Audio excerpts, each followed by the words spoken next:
Hello, boys and girls. I'm here to talk to you about this week's art lesson based on the book Up in the Garden, Down in the Dirt. You're going to need paper, you're going to need a pencil, you're going to need an eraser, you're going to need something to color with. I did a finish on white paper. I did a finished one with pastels, oil pastels here, and then I used paint on the background. And in the slideshow, I showed you how to use a brown paper bag to get a sheet of paper. If you need to do that, you can use one from the grocery store and trace a rectangle, cut it out, and I'm going to be making an artwork on this. And I started with the pea plant right here. And the roots are going to be under the line of the soil, and the plant is going to be up in the garden. So let's get started. The first thing that you're going to do is use your pencil and draw a line just above the midline of the paper to show the surface of the soil. Now, unless you're a really experienced gardener, you might not know what the plants look like. And what I always do when I need to look at something is I'll either get it out of a book or I'll look it up in a computer. So I have some books about nature at my house. This series I really love, Seed, Leaf, Flower, Fruit.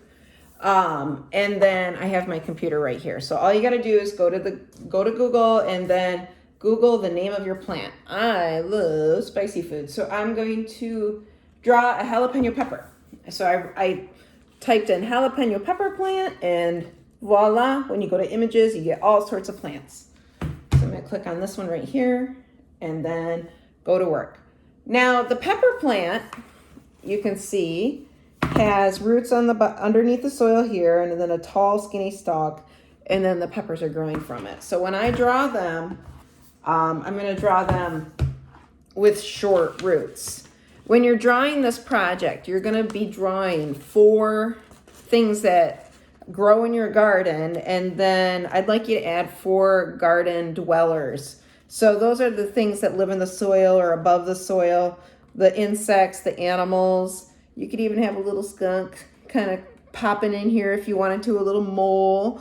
I have a worm. I have a larva for a June bug, and then a little tiny pill bug, and then a cabbage butterfly right here. So, but you draw what you want.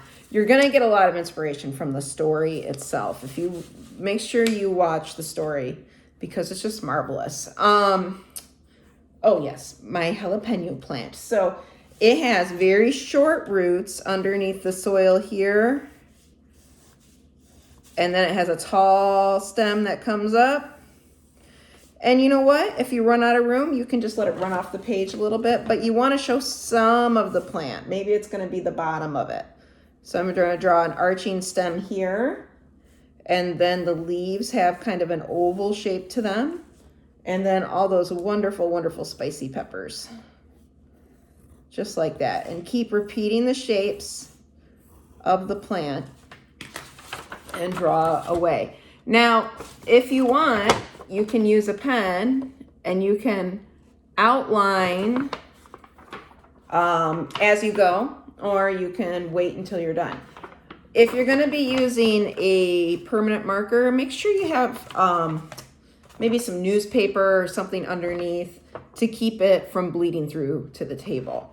And I also like using flare pens, but you can't paint over these. So if you wanted to do a painted background on your project, don't use a flare pen.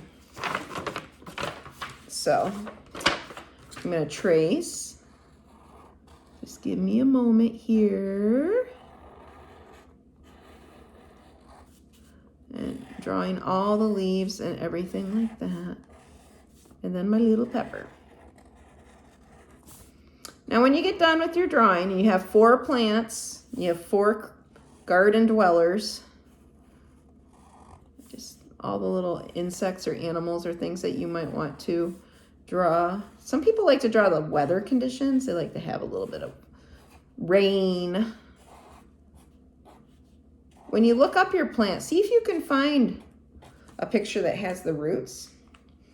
And I think the ones where you alternate root vegetables, like this is a beet and this is a carrot, with some of the above ground vegetables looks quite nice.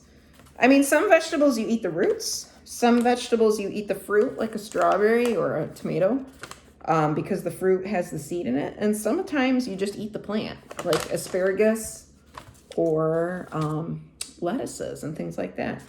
So anyway, draw, draw, draw. Have a great time. When you're done, you can color. You can use crayons. You can use oil pastels. You can use chalk even. And if you use crayons, if you have watercolor and white paper, you can use watercolor in the background.